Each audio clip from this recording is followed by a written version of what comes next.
ಎಲ್ಲರಿಗೂ ನಮಸ್ಕಾರ. Welcome back to my YouTube channel. So ನಾನು ಇವತ್ತು ನಿಮ್ಮ ಜೊತೆ ಒಂದು ಹೊಸ ವಿಡಿಯೋನ ಶೇರ್ ಮಾಡ್ಕೋತಾ ಇದ್ದೀನಿ. ಇವತ್ತಿನ ವಿಡಿಯೋ ಏನಪ್ಪಾ ಅಂತಂದ್ರೆ, ಸೊ ನಮ್ಮ ಮನೇಲಿ ನಾನು ವರಮಹಾಲಕ್ಷ್ಮಿ ಹಬ್ಬನ ಸೆಲೆಬ್ರೇಷನ್ ಮಾಡ್ತಾ ಇದ್ದೀನಿ. ಸೊ ಹಬ್ಬ ಅನ್ನೋದಕ್ಕಿಂತ ಇತ್ತೀಚಿನ ದಿನಗಳಲ್ಲಿ ತಿಳ್ಕೊಂಡಿರೋ ಪ್ರಕಾರ ವರಮಹಾಲಕ್ಷ್ಮಿ ವ್ರತ ಅಂತಾನೆ ಹೇಳ್ಬೋದು. ಸೊ ಹಾಗಾಗಿ ನಾನು ಇವತ್ತು ಹಬ್ಬ ಅಂತಾನೆ ಹೇಳ್ತೀನಿ, ಯಾಕಂತಂದ್ರೆ ಅಭ್ಯಾಸ ಆಗೋಗ್ಬಿಟ್ಟಿದೆ ಅಲ್ವಾ ವರಮಹಾಲಕ್ಷ್ಮಿ ಹಬ್ಬ ಹಬ್ಬ ಹಬ್ಬ ಅಂತ ಅಂದ್ಬಿಟ್ಟು. ಸೊ ಇವಾಗಿನ ಪ್ರಕಾರದಲ್ಲಿ ವರಮಹಾಲಕ್ಷ್ಮಿ ಹಬ್ಬ ಅಂತಾನೆ ಅದನ್ನ ಸೆಲೆಬ್ರೇಷನ್ ಮಾಡ್ತಾರೆ, ವ್ರತ ಅನ್ನೋದಕ್ಕಿಂತ ಹೆಚ್ಚಾಗಿ. ಹಿಸ್ಟ್ರಿ ಎಲ್ಲ ನಿಮಗೆ ಗೊತ್ತಿರುತ್ತೆ ಅಂತ ನಾನು ಅನ್ಕೊಂತೀನಿ. ಸೊ ನಾನು ಇವತ್ತು ಈ ವಿಡಿಯೋನ ಶೇರ್ ಮಾಡ್ಕೊತಾ ಇದ್ದೀನಿ. ನನಗಂತೂ ಸಿಕ್ಕಾಪಟ್ಟೆ ಖುಷಿ ಆಗ್ತಾ ಇದೆ. ಏನಕ್ಕಪ್ಪ ಅಂತಂದ್ರೆ, ನಾನು ಈ ವರ್ಷ ಹಬ್ಬನ ಮಿಸ್ ಮಾಡ್ಕೊಂಡ್ಬಿಟ್ಟೆ ಅಂತ ತುಂಬಾ ಬೇಜಾರಾಗ್ತಾ ಇತ್ತು. ಹಾಗೇನೆ ಅಮ್ಮನ ಮನೇಲಿ ಬೇಜಾರಾಗಬಾರ್ದು ಅಂತಂದ್ಬಿಟ್ಟು ಅಲ್ಲೂ ಕೂಡ ಸಿಂಪಲ್ ಆಗಿ ಸೆಲೆಬ್ರೇಷನ್ ಮಾಡ್ಕೊಂಡಿದ್ದೆ. ಸೊ ಇಲ್ಲೂ ಕೂಡ ಸಿಂಪಲ್ ಆಗಿ ಸೆಲೆಬ್ರೇಷನ್ ಮಾಡ್ಕೊಂಡಿದ್ದೀನಿ, ನೀವು ನೋಡ್ತಾ ಇರ್ಬೋದು. ಸೊ ಆಲ್ರೆಡಿ ನಾನು ಲಕ್ಷ್ಮಿನ ಕೂರಿಸಿ ಪೂಜೆನ ಮಾಡಿ ಸೊ ಎಲ್ಲ ಕೆಲಸನೂ ಕೂಡ ಮುಗಿಸ್ಕೊಂಡಿದ್ದೀನಿ. ಸೊ ಇವಾಗ ಹಂಗೇನೆ ಇಂಟ್ರೊಡಕ್ಷನ್ ಕೊಟ್ಬಿಟ್ಟು ವಿಡಿಯೋನ ಸ್ಟಾರ್ಟ್ ಮಾಡ್ಕೊಳ್ಳೋಣ. ವಿಡಿಯೋಗೆ ಅಂತ ಇಂಟ್ರೊಡಕ್ಷನ್ ಕೊಡೋಣ ಅಂತ. ಸೊ ದೇವಿ ಹತ್ರನೇ ಕೂತ್ಕೊಂಡು ಇಂಟ್ರೊಡಕ್ಷನ್ ಕೊಡ್ತಾ ಇದ್ದೀನಿ. ನನಗಂತೂ ಸಿಕ್ಕಾಪಟ್ಟೆ ಖುಷಿ ಆಗಿದೆ. ಹಾಗೇನೆ ಇವತ್ತಿನ ದಿನ ಹಬ್ಬನೂ ಕೂಡ ತುಂಬಾ ಚೆನ್ನಾಗಿ ಮಾಡಿದೆ, ಚೆನ್ನಾಗಾಯಿತು ಅಂತಲೇ ಹೇಳ್ತೀನಿ. ಸೊ ನಿಮ್ಮೆಲ್ಲರಿಗೂ ಈ ವಿಡಿಯೋ ಇಷ್ಟ ಆದರೆ ಪ್ಲೀಸ್ ಒಂದು ಲೈಕ್ ಮಾಡಿ, ಶೇರ್ ಮಾಡಿ, ಕಮೆಂಟ್ ಮಾಡಿ, ಹಾಗೇನೆ ಸಬ್ಸ್ಕ್ರೈಬ್ ಮಾಡ್ಕೊಂಡು ವಿಡಿಯೋನ ನೋಡಿ ಅಂತ ಹೇಳ್ತಾ ವಿಡಿಯೋನ ಕಂಪ್ಲೀಟ್ ಆಗಿ ಸ್ಕಿಪ್ ಮಾಡದೆ ನೋಡಿ ಅಂತ ಹೇಳ್ತೀನಿ. ಕಂಪ್ಲೀಟ್ ವಿಡಿಯೋನ ನೋಡ್ಬಿಟ್ಟು ಹೇಗೆ ಅನಿಸ್ತು ಅಂತ ಕಮೆಂಟಲ್ಲಿ ತಿಳಿಸಿ. ಸೊ ಹೇಗೆ ಕಾಣಿಸ್ತಿದ್ದಾಳೆ ನಮ್ಮ ಲಕ್ಷ್ಮಿ ಅಂತ ಕಮೆಂಟಲ್ಲಿ ತಿಳಿಸಿ, ಓಕೆನಾ? ಸಿಂಪಲ್ ಆಗೇನೆ ಸೆಲೆಬ್ರೇಷನ್ ಮಾಡ್ಕೊಂಡಿರೋದು.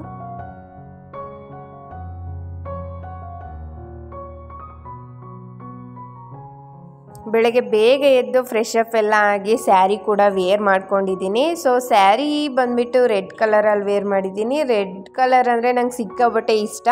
ಸೊ ಹಾಗಾಗಿ ರೆಡ್ ಕಲರ್ ಸ್ಯಾರಿನ ಸಿಂಪಲ್ಲಾಗಿ ಸ್ವಲ್ಪ ಕಂಫರ್ಟಬಲ್ ಆಗಿರಲಿ ಅಂತ ಅಂದ್ಬಿಟ್ಟು ಸಿಂಪಲ್ ಆಗಿರೋ ಸ್ಯಾರಿನ ವೇರ್ ಮಾಡ್ಕೊಂಡಿದ್ದೀನಿ. ವೇರ್ ಮಾಡಿಕೊಂಡು ಸ್ವಲ್ಪ ಫ್ರೆಶ್ ಅಪ್ ಎಲ್ಲ ಆಗಿದ್ದಾದಮೇಲೆ ಹೊರ್ಗಡೆ ಬಂದುಬಿಟ್ಟು ನೀಟಾಗಿ ಕಸ ಎಲ್ಲ ತೆಗೆದು ಹೊಸ್ಲೆಲ್ಲ ಒರೆಸ್ಕೊಂಡು ರಂಗೋಲಿನೂ ಕೂಡ ಬಿಡಿಸ್ತಾ ಇದ್ದೀನಿ. ಹಾಗೆಯೇ ಹೊರ್ಗಡೆನೂ ಕೂಡ ಎಲ್ಲನೂ ತೊಳೆದು ನೀಟಾಗಿ ಅಲ್ಲೂ ಕೂಡ ರಂಗೋಲಿನ ಬಿಡಿಸ್ತಾ ಇದ್ದೀನಿ. ಸ್ವಲ್ಪ ಚಿಟ ಹನಿ ಏನು ಬೀಳುತ್ತೆ, ಯಾವಾಗಲೂ ಸುಮ್ಮನೆ ಹನಿ ಉದುರ್ತಾನೆ ಇರುತ್ತೆ ಅಲ್ವಾ. ಸೊ ಆ ಥರ ಮಳೆ ಉದುರ್ತಾನೆ ಇತ್ತು. ಸೊ ಒಂಥರ ವೈಬೇ ಒಂಥರ ಡಿಫ್ರೆಂಟ್ ಅಂತಲೇ ಹೇಳ್ತೀನಿ. ಆದರೂ ಕೂಡ ವರಮಹಾಲಕ್ಷ್ಮಿ ಹಬ್ಬ ಯಾವತ್ತಿರುತ್ತೆ ಅಂದರೆ ಅದು ಡೇಟ್ ಏನಿರುತ್ತೆ, 2ನೇ ಶ್ರಾವಣ ಟೈಮಲ್ಲಿ ಬರೋ ಶುಕ್ರವಾರದ ದಿನ, ಆ ಟೈಮಲ್ಲಿ ಆ ದಿನವೇ ಒಂಥರ ವರಮಹಾಲಕ್ಷ್ಮಿ ಹಬ್ಬನ ಸೆಲೆಬ್ರೇಷನ್ ಮಾಡೋದು ಒಂಥರ ಡಿಫ್ರೆಂಟ್ ವೈಬ್ ಅಂತಲೇ ಹೇಳ್ಬೋದು. ಸಖತ್ತಾಗಿರುತ್ತೆ ಅದೊಂಥರ ಆ ದಿನ ಸೆಲೆಬ್ರೇಷನ್ ಮಾಡೋದು. ಏಕೆಂದರೆ ಅಕ್ಕಪಕ್ಕದ ಮನೆಯವ್ರು ಇರ್ಬೋದು, ಇಲ್ಲ ಪ್ರತಿಯೊಬ್ಬರು ಕೂಡ ಅದೇ ದಿನ ಸೆಲೆಬ್ರೇಷನ್ ಮಾಡೋದಕ್ಕೋಸ್ಕರ ಸಿಕ್ಕಾಪಟ್ಟೆ ರೆಡಿ ಆಗೋದಿರ್ಬೋದು, ಪರ್ಚೇಸ್ ಮಾಡೋದಿರ್ಬೋದು, ಆ ಥರ ಈ ಥರ ಪ್ಲ್ಯಾನ್ ಮಾಡ್ಕೊಳ್ಳೋದಾಗಿರ್ಬೋದು, ತುಂಬ ಚೆನ್ನಾಗಿರುತ್ತೆ ಅಲ್ವಾ. ಬಟ್ ಈ ಶುಕ್ರವಾರ ಒಂದು ಸ್ವಲ್ಪ ಪರವಾಗಿಲ್ಲ ಅನ್ನೋ ಥರ ಇತ್ತು. ಬಟ್ ಆದರೂ ನಾನು ಅದನ್ನು ಒಂಥರ ಡಿಫ್ರೆಂಟಾಗಿ ಸೆಲೆಬ್ರೇಷನ್ ಮಾಡಿಕೊಂಡೆ. ಹಾಗೆಯೇ ಹೊರ್ಗಡೆ ಕೂಡ ರಂಗೋಲಿನ ಬಿಡಿಸಿದ್ದಾದಮೇಲೆ ನೀವು ನೋಡ್ತಾ ಇರ್ಬೋದು ರಂಗೋಲಿ ಡಿಸೈನ್ ಯಾವ ಥರ ಇದೆ ಅಂತ ಕಮೆಂಟಲ್ಲಿ ತಿಳಿಸಿ.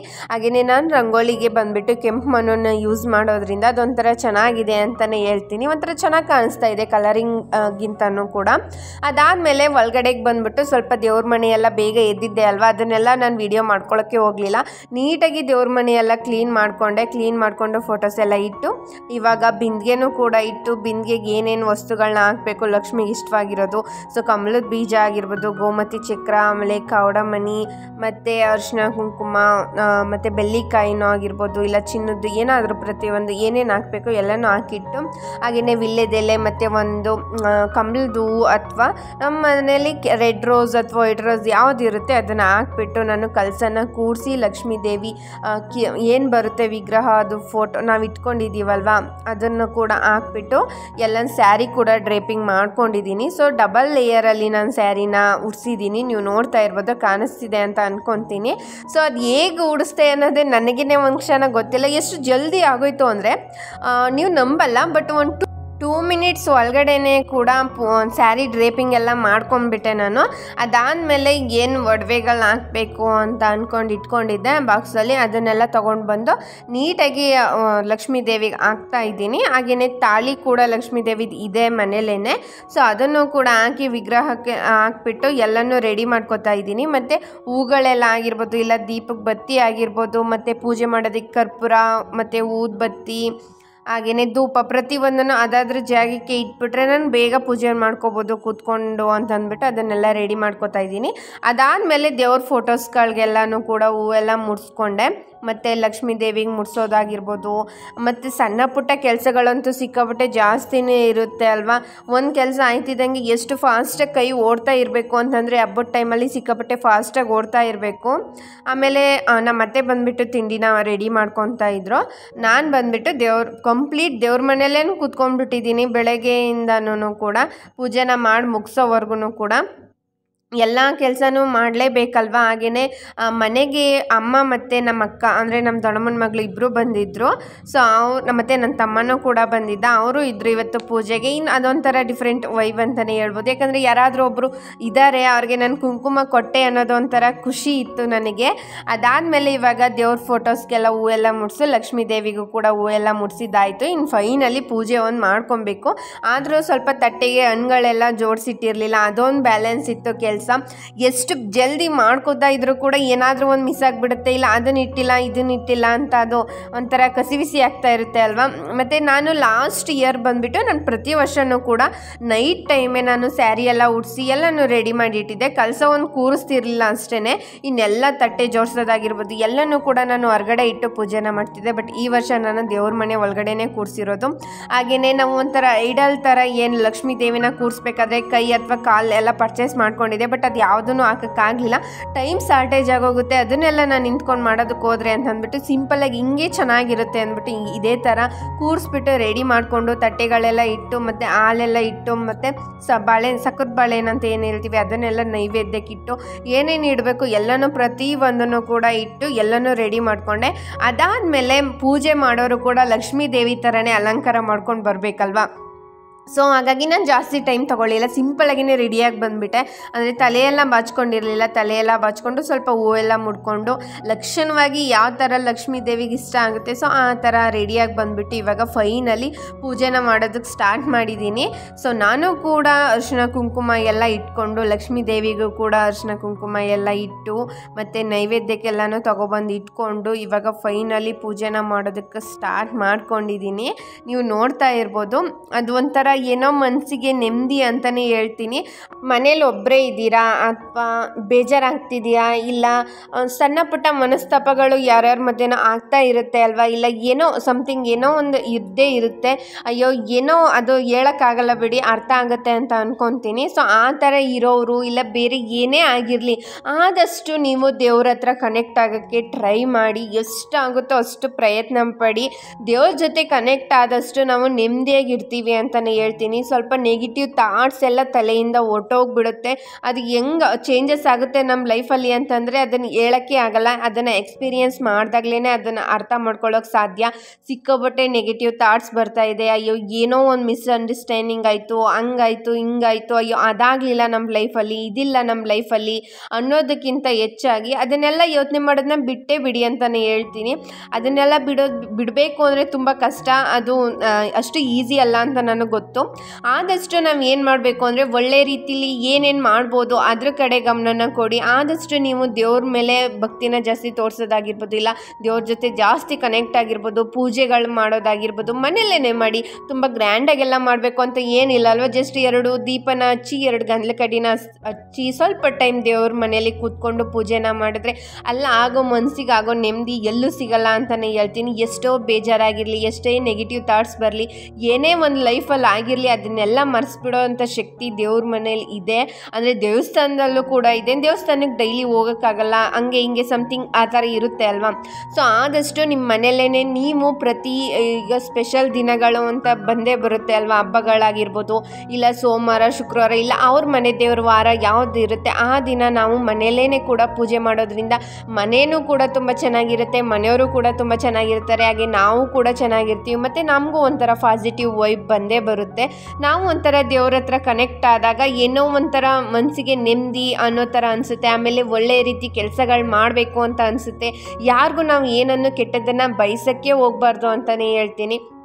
ನಾವು ಬೇರೆಯವ್ರಿಗೆ ಕೆಟ್ಟದ್ದನ್ನು ಬಯಸಿದ್ರೆ ಅದು ಅವ್ರು ಕೆಟ್ಟದಾಗುತ್ತೋ ಬಿಡುತ್ತೋ ಗೊತ್ತಿಲ್ಲ, ಬಟ್ ನಮಗಂತೂ ಹಾಗೇ ಆಗುತ್ತೆ. ನಾವಂತೂ ಬೇಜಾರು ಮಾಡ್ಕೊತೀವಿ, ನೋವು ನಮಗೆ ಜಾಸ್ತಿ ಆಗುತ್ತೆ. ನಾವು ಯಾರನ್ನು ನೋವು ಕೊಟ್ಟು ನಾವು ಖುಷಿಯಾಗಿರ್ತೀವಿ ಅನ್ನೋದೆಲ್ಲ ಸುಳ್ಳು ಅಂತಲೇ ಹೇಳ್ತೀನಿ. ಆದಷ್ಟು ದೇವ್ರ ಹತ್ರ ಕನೆಕ್ಟ್ ಆಗೋಕ್ಕೆ ಟ್ರೈ ಮಾಡಿ ಅಂತ ನಾನು ಒಂದು ಬೆಸ್ಟ್ ಸಜೆಷನ್ನೇ ಕೊಡ್ತೀನಿ ಅಂತಲೇ ಹೇಳ್ತೀನಿ. ಸೊ ಹಾಗೆಯೇ ಇವಾಗ ಫೈನಲಿ ವೀಡಿಯೋಗೆ ಬಂದುಬಿಡೋಣ. ದೇವ್ರ ಪೂಜೆ ಎಲ್ಲ ಮುಗಿಸ್ಕೊಂಡಿದ್ದಾಯಿತು. ನಾನಂತೂ ತುಂಬ ಅಂದರೆ ತುಂಬ ಖುಷಿ ಆಯಿತು ನನಗೆ. ಸೊ ನಾನಂತೂ ಸಿಂಪಲ್ಲಾಗಿ ರೆಡಿಯಾಗಿದ್ದೀನಿ. ಸೊ ಯಾವ ಥರ ರೆಡಿಯಾಗಿದ್ದೀನಿ ಅಂತ ಅಂದ್ಬಿಟ್ಟು ಇಲ್ಲಿ ಅಪ್ಲೋಡ್ ಮಾಡ್ತೀನಿ, ನೀವು ನೋಡ್ತಾ ಇರ್ಬೋದು. ಒಂಥರ ಸಿಕ್ಕಾಪಟ್ಟೆ ಟಯರ್ಡ್ ಆಗಿಬಿಟ್ಟಿತ್ತು, ಅಂದರೆ ಬೆಳಿಗ್ಗೆ ಬೇಗ ಎದ್ದೇಳಿರ್ತೀನಿ ಅಲ್ವಾ. ಸೊ ಹಾಗಾಗಿ ಒಂಥರ ಸಿಕ್ಕಾಪಟ್ಟೆ ಟಯರ್ಡ್ ಅಂತಲೇ ಅನ್ನಿಸ್ತಾ ಇತ್ತು. ಸ್ವಲ್ಪ ಟೈಮ್ ರೆಸ್ಟ್ ಮಾಡಿ ಮತ್ತೆ ವೀಡಿಯೋಗೆ ಸ್ವಲ್ಪ ಕಂಟಿನ್ಯೂಸ್ ಪಾರ್ಟ್ ಕೊಟ್ಬಿಡೋಣ ಅಂತ ಅಂದ್ಬಿಟ್ಟು ಇವಾಗ ಮತ್ತೆ ವೀಡಿಯೋನ ಸ್ಟಾರ್ಟ್ ಮಾಡಿಕೊಂಡೆ. ಸೊ ನೀವು ನೋಡ್ತಾ ಇರ್ಬೋದು ನನ್ನ ಫೇಸಲ್ಲಿ ಸ್ವಲ್ಪ ಟಯರ್ಡ್ ಅನ್ನೋ ಥರ ಫೀಲ್ ಆಗ್ತಾ ಇದೆ. ಸೊ ಹಾಗೆಯೇ ಕಂಪ್ಲೀಟಾಗಿ ನಾನು ಯಾವ ಥರ ಕಾಣಿಸ್ತಾ ಇದ್ದೀನಿ ಅಂತ ನಿಮಗೆ ನಾನು ತೋರಿಸ್ತೀನಿ. ಒಂದು ನಿಮಿಷ. ಸೊ ಮನೇಲಿ ಯಾರೂ ಇಲ್ಲ, ಎಲ್ಲರೂ ಅವ್ರವ್ರ ಕೆಲಸದಲ್ಲಿ ಬ್ಯುಸಿ ಆಗಿಬಿಟ್ಟಿದ್ದಾರೆ. ಕೆಲವೊಂದು ಸತಿ ನಾವು ಈ ಥರನೇ ರೆಡಿ ಆಗಬೇಕು ಅಂತ ಮನಸ್ಸಲ್ಲಿ ಇದ್ದೇ ಇರುತ್ತೆ, ಥಾಟ್ ಕೂಡ ಅದೇನೇ ಯೋಚನೆ ಮಾಡ್ತಿರುತ್ತೆ. ಬಟ್ ಸಮ್ ಸಿಚುವೇಶನ್ನಿಂದ ನಾವು ಆ ಥರ ರೆಡಿ ಆಗೋದಕ್ಕೆ ಆಗಲ್ಲ. ಬಟ್ ಆದಷ್ಟು ನೀವು ಚೆನ್ನಾಗಿರೋದಕ್ಕೆ ಟ್ರೈ ಮಾಡಿ. ಆದಷ್ಟು ಮನೆಯಲ್ಲೇ ಇದ್ದರೂ ಪರವಾಗಿಲ್ಲ, ಚೆನ್ನಾಗಿ ರೆಡಿಯಾಗಿ ನಿಮ್ಗೆ ಇಷ್ಟವಾಗೋ ರೀತಿ ಬಟ್ಟೆಗಳನ್ನೇ ಹಾಕ್ಕೊಳ್ಳಿ. ಮನೆಯಲ್ಲೇ ಇದ್ದರೂ ಪರವಾಗಿಲ್ಲ ಅಲ್ವಾ. ಏನು ಆಚೆ ಕಡೆ ಹೋದರೆ ಮಾತ್ರ ನಾವು ಚೆನ್ನಾಗಿ ರೆಡಿಯಾಗಿ ಹೋಗಬೇಕು ಅನ್ನೋ ಥರ ಏನಿಲ್ಲ. ಆದಷ್ಟು ನಿಮ್ಗೆ ಹೆಂಗೆ ಇಷ್ಟ ಆಗುತ್ತೋ ಆ ಥರ ಮನೆಯಲ್ಲೇ ಇದ್ದರೂ ಕೂಡ ಚೆನ್ನಾಗಿ ರೆಡಿ ಆಗೋದನ್ನು ಅಭ್ಯಾಸ ಮಾಡ್ಕೊಳ್ಳಿ. ಸೊ ಹಾಗೆಯೇ ನಾನು ಯಾವ ಥರ ಸ್ಯಾರಿಲಿ ಕಾಣಿಸ್ತಿದೆ ಅಂತಲೂ ಕೂಡ ಕಮೆಂಟಲ್ಲಿ ತಿಳಿಸಿ. ಮತ್ತೆ ವ್ಲಾಗ್ನ ಕಂಟಿನ್ಯೂ ಮಾಡ್ತಾ ಇದ್ದೀನಿ. ಸೊ ಇವಾಗ ಬಂದ್ಬಿಟ್ಟು ಟೈಮ್ ಬಂದು 5:45 ಹತ್ತಿರ 6 ಗಂಟೆ ಆಗಿದೆ. ನಾನು ಕೂಡ ಫ್ರೆಶ್ ಅಪ್ ಎಲ್ಲ ಆಗಿದ್ದೀನಿ. ಅದಾದಮೇಲೆ ಇವಾಗ ಮತ್ತೆ ಪೂಜೆ ಎಲ್ಲ ಮುಗಿಸ್ಕೊಂಡು ಆ ದೇವ್ರನ್ನ ಸ್ವಲ್ಪ ಕೆಲಸ ಏನಿದೆ ಅದನ್ನು ಅಂದರೆ ವಿಸರ್ಜನೆ ಮಾಡೋದು ಅಂತ ಏನು ಹೇಳ್ತೀವಿ. ಸೊ ವಿಸರ್ಜನೆ ಮಾಡೋದು ಅಥವಾ ಲಕ್ಷ್ಮೀ ದೇವಿಗೆ ಅಂದರೆ ಎಂಡ್ ಅಂತಲೇ ವಿಗ್ರಹನ ತೆಗೆಯೋದು ವಿಸರ್ಜನೆ ಅಂತಲೇ ಅಂದ್ಕೊಳ್ಳಿ. ಸೊ ಅದೇ ಥರ ಹೇಳ್ತಾರೆ. ಒಬ್ಬೊಬ್ಬರು ವಿಸರ್ಜನೆ ಅಂತ ಯೂಸ್ ಮಾಡಲ್ಲ ವರ್ಡ್ನ, ಬಟ್ ಕೆಲಸ ಕದಲಿಸೋದು ಅಂತ ಹೇಳ್ತೀವಿ ಅಲ್ವಾ. ಸೊ ಅದನ್ನು ಮಾಡಿ ಮುಗಿಸೋಣ ಇವಾಗ ಅಂತಂದ್ಬಿಟ್ಟು ನಾನು ಕೂಡ ಫ್ರೆಶ್ ಅಪ್ ಆಗಿದ್ದೀನಿ.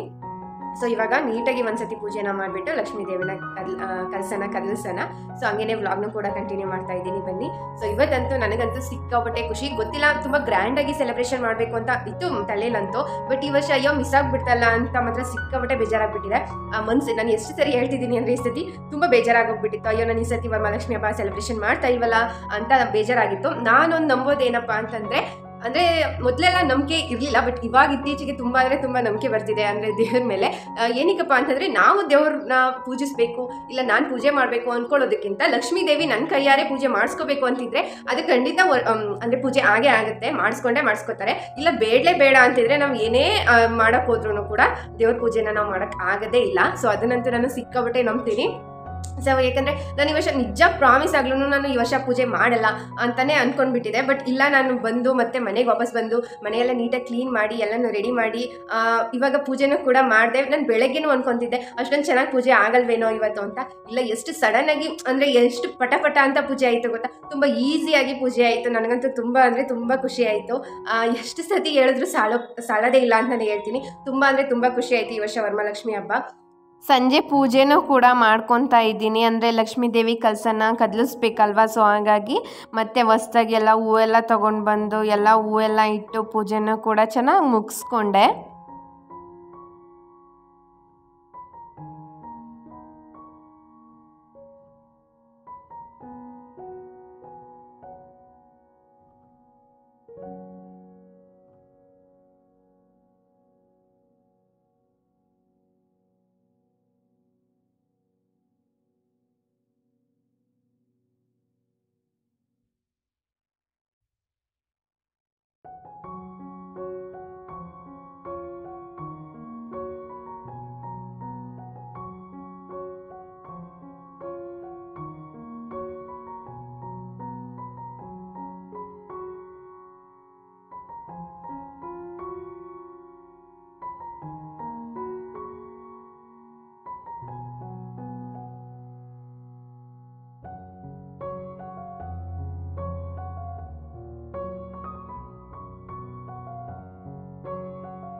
ಲಕ್ಷ್ಮೀ ದೇವಿ ಎಲ್ಲರಿಗೂ ಕೂಡ ಒಳ್ಳೆಯದನ್ನ ಮಾಡಲಿ ಅಂತ ಕೇಳ್ಕೊತೀನಿ. ಸೊ ನಾನು ಕೂಡ ಫೈನಲಿ ಏನು ಕೆಂಪಾರತಿ ಎಲ್ಲ ಮಾಡಿ ಪೂಜೆನೆಲ್ಲ ಕೂಡ ಮುಗಿಸ್ಕೊಂಡೆ, ದೀಪ ಎಲ್ಲ ಬೆಳಗಿ ನನಗೇನು ಸಂಕಲ್ಪ ಇತ್ತು ಅದನ್ನು ಕೂಡ ಬೇಡ್ಕೊಂಡು ಪೂಜೆನೂ ಕೂಡ ಎಂಡ್ ಮಾಡ್ತಾ ಇದ್ದೀನಿ.